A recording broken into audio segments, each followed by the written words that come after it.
اللہ نے آکاش کو بنایا، اللہ نے دونوں کے درمیان تمام چیزوں کی رچنا کی اپنی پہچان کے لیے اور انسانوں کے امتحان کے لیے اور انسانوں کے فائدے کے لیے۔ کیا مقصد ہے؟ کیا مقصد ہے؟ 3 مقصد۔ یہ دھرتی آکاش سے بنا ہوا، اس کا کیا مقصد ہے؟ 3 مقصد کے معنی ہوتا ہے 3۔ تو گایتری منتر اس کا مطلب ہو گیا کہ 3 مرتبہ گایا جانے والا بھجن، یہ اس کا مطلب ہوا۔ اور اوم جو ہے ایشور کا سرو شریشٹھ نام ہے، تو یہ ہے اوم بھوربھوہ سوہا۔ اس کو سورۃ الحمد بھی کہا جاتا ہے کہ الحمدللہ رب العالمین، یہ تمام تعریفیں اس سرو شکتیمان پرمیشور کے لیے ہے جو سارے جہاں کا پالنہار ہے، پروردگار ہے۔ اور اس کے بعد ہو جاتا ہے ایاک نعبد و ایاک نستعین، کہ ہم کو سر کے مار پر چلا، ہم تیری ہی عبادت کرتے ہیں، ہم تیری ہی عبادت کرتے ہیں، تیری ہی پوجا کرتے ہیں، تیرے سامنے اپنے ماتھا کو جھکاتے ہیں، تیرے سامنے سر پر سجود ہوتے ہیں۔ اے میرے مالک، اے میرے خالق، اے میرے پالنہار، میرے پاپوں کو ہرن کر دے، میرے گناہوں کو معاف کر دے۔ ایاک نعبد و ایاک نستعین اہدنا الصراط المستقیم، اور سب کے مارگ پر چلا، سچے راستے پر چلا، ان لوگوں کے راستے پر چلا جن پر تو نے انعام کیا۔ انعم اللہ علیہم من النبیین والصدیقین والشہداء والصالحین وحسن اولئک رفیقا، کہ وہ انبیاء کرام علیہ السلام کی جماعت ہے، جو نبیوں کی جماعت ہے، صدیقین کی جماعت ہے، شہداء کی جماعت ہے اور صالحین کی جماعت ہے۔ اور اسی لفظ پر تو آج کل میڈیا کے اندر آ رہا ہے، لیکن ہمارے دوستوں، بزرگوں، تمام ہندو مسلم بھائیوں، آپ دیکھتے ہوں گے کہ جو لوگ بھی ہلا چلا کرتے ہیں، کوئی بھی کتاب لے کے نہیں آتا ہے کہ کتاب میں اس کا کیا لکھا ہوا ہے اور کتاب میں اس کا کیا معنی لکھی ہوئی ہے۔ کوئی کتاب لے کے آتا ہے، جوانی کیا ہے کہ بکتوتی کرتا ہے، الٹا سیدھا بکتا ہے، شور و ہنگامہ کرتا ہے، تو ایسے تھوڑی نہ ہوتا ہے۔ اگر آپ کو مناظرہ کرنے کا شوق ہے تو آپ کتاب لے کر کے آئیے، اور سب سے پہلے آپ اپنی کتاب کو پورا مکمل زبانی سنائیے، تب سمجھیں گے کہ آپ سچے پکے دھرم گرو ہیں۔ 2003 سے برادران وطن سے ملنا جلنا ہو رہا ہے، اور بڑے بڑے گرو سے، مہاراج سے، سب سے جب میں پوچھتا ہوں کہ ہم لوگ اپنے دھرم کی کتاب کو مکمل یاد کرتے ہیں، قرآن کریم کو مکمل یاد کرتے ہیں کہ نہیں یاد کرتے؟ ابھی ماشاءاللہ یہ حفاظ کرام آپ کے سامنے بیٹھے، ان کو پوری کتاب یاد ہے نا اپنے دھرم کی، قرآن کریم، لیکن مسلمان کے علاوہ پوری دنیا میں کہیں چلے جائیے، کوئی بھی دھرم گرو، کوئی بھی پنڈت ایسا نہیں ملے گا جس کو اپنے دھرم کی پوری کتاب، پوری پستک زبانی یاد ہو اور سنا دے۔ تو ڈیبیٹ کرنے آئے اور مناظرہ کرنے آئے، آپ چیلنج کر دیجیے، ٹھیک ہے ہمیں قبول ہے، لیکن ہر ایرے گہرے نتھو کھیرے اور ادھر ادھر والے سے میں مناظرہ نہیں کروں گا۔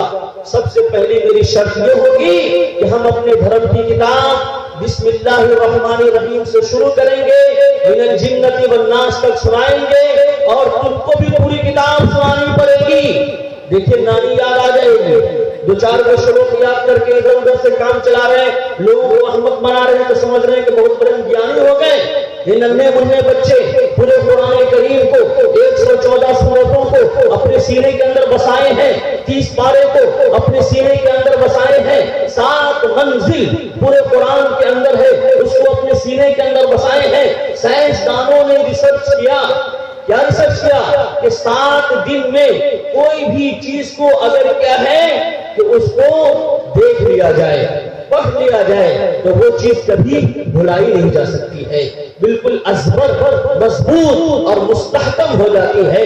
اسی کو کہتے ہیں آئی کیو لیول اس کا اعلیٰ ہو جاتا ہے، بلند ہو جاتا ہے۔ اور یہ فنی بشوقی جو کہا گیا کہ یہ کیا ہے کہ 7 منزل ہے قرآن، کہ جو حافظ ایک ایک منزل کر کے روزانہ پڑھے گا، خدا کی قسم وہ کبھی قرآن کو نہیں بھول سکتا، کبھی نہیں بھول سکتا ہے۔ اگر وہ ایک ایک منزل کر کے نہیں پڑھ پا رہا ہے تو کیا اگر وہ 21 دن کے اندر بھی قرآن کا دور کر لیتا ہے تو وہ بھی نہیں بھولے گا۔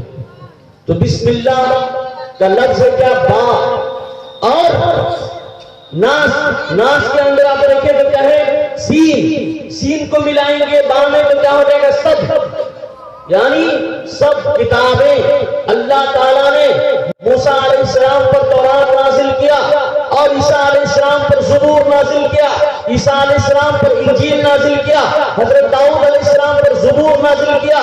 جتنی بھی کتابیں صحف ابراہیم و موسیٰ، جتنی بھی آکاشی پستک آئی، تمام کا خلاصہ اور نچوڑ کیا ہے؟ یہ قرآن کریم ہے، انتم پستک پوتر قرآن، سب کا خلاصہ ہے، نچوڑ۔ اور بات کو سین سے ملائیں گے تو کیا ہو جائے گا؟ بس اب وہاں پر لے تک قیامت تک یہی کتاب کافی ہے، شافی ہے۔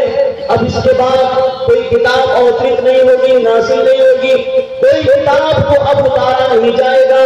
کوئی بھی مسئلہ ہوگا، کوئی بھی مسائل ہوگا، کوئی بھی سمسیا ہوگی، سب کا سمادھان اسی انتم پستک پوتر قرآن میں ہے، اور اسی سے سب کا کیا ہے کہ کلیان ہوگا۔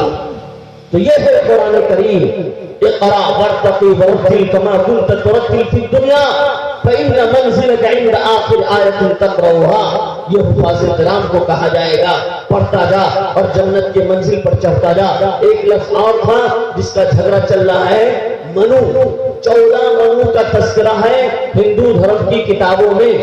اور جس طریقے سے میں نے بتایا نا کہ جیسے اللہ تبارک و تعالیٰ کے بہت سارے صفاتی نام ہیں۔ حضرت ابو ہریرہ رضی اللہ تعالیٰ عنہ راوی ہیں، بخاری مسلم کے اندر حدیث ہے، وہ فرماتے ہیں کہ اللہ تعالیٰ کے 99 نام ہیں، جس نے اس کو یاد کر لیا دخل الجنہ، اس کا دخول کہاں ہوگا؟ جنت میں ہوگا۔ هو اللہ الذی لا الہ الا هو الرحمن الرحیم الملک القدوس السلام المؤمن المہیمن العزیز الجبار المتکبر الخالق الباری المصور الغفار القہار الوہاب الرزاق الفتاح القابض الباسط الخافض الرازق اور رازق، اس طریقے سے الصبور تک آپ گنتے چلے جائیں گے تو 99 نام ہوگا۔ آپ دیکھتے ہیں کوئی کا نام عبد الجبار ہوتا ہے، کوئی کا نام عبد الرب ہوتا ہے، کوئی کا نام عبد الرحمن ہوتا ہے کہ نہیں ہوتا ہے؟ اسی طریقے سے کوئی جبار نام کا آدمی کسی کو اوپر ظلم کرنے لگے تو کیا جبار نام غلط ہو جائے گا؟ اسی طریقے سے عبد الوہاب ہے تو وہاب تو پورا نام کرنا چاہیے اللہ تعالیٰ کے نام کے ساتھ ہے تو، لیکن ہوتا ہے کہ شارٹ کٹ کی عادت ہوتی ہے، آدمی وہاب کہنے لگتا ہے، جبار کہنے لگتا ہے۔ تو اگر کوئی آدمی اپنا نام رکھ لیتا ہے اور وہ غلط کرتا ہے تو اس سے تو سب کو غلط نہیں کہہ دیا جائے گا، اس نام کو غلط نہیں کہہ دیا جائے گا۔ تو اسی طریقے سے 14 منو کا تذکرہ ہے، اور ہندو دھرم کی کتاب میں منو کا شبد پریوگ کیا جاتا ہے رشی کے لیے، منی کے لیے، یعنی نبی اور رسول کے لیے۔ کس کے لیے؟ تو آپ ایک وکیل صاحب مولانا ارشد مدنی صاحب کے خلاف جو بیان دے رہے تھے کہ منو اسمرتی کا یہ سپورٹ کر رہے ہیں، یہ کر رہے ہیں، وہ کر رہے ہیں۔ وہ ایک آدمی آیا تھا بھارت کے اندر، حضرت مولانا علی میاں ندوی رحمۃ اللہ علیہ کی کتاب ہے، اس کے اندر یہ چیزیں لکھی ہوئی ہے۔ ایک آدمی آیا اور منو اسمرتی کو لکھ دیا اور حضرت نوح علیہ السلام کی طرف اس کی کیا ہے کہ نسبت کر دی، لیکن من گھڑت چیزیں کیا ہے کہ اس میں وہ ملا دیا۔ تو غلطی تو اس کی ہے، حضرت نوح علیہ السلام کی نہیں ہے۔ مسلمانوں میں بھی کچھ فرقے ایسے ہو گئے ہیں جو الٹی سیدھی بات حضرت علی کی طرف منسوب کر دی۔ کچھ لوگ ایسے ہیں جو اپنے آپ کو کہتے ہیں کہ ہم فلاں کے ماننے والے ہیں، نبی کے دیوانے ہیں اور آئے ہیں، یہ ہیں وہ ہیں، اور اس کو شریعت سنت سے کوئی مطلب نہیں، بدعات کے اندر، خرافات کے اندر پڑے ہوئے، شرک اور کفر کی نجاست اور غلاظت میں ڈوبے ہوئے۔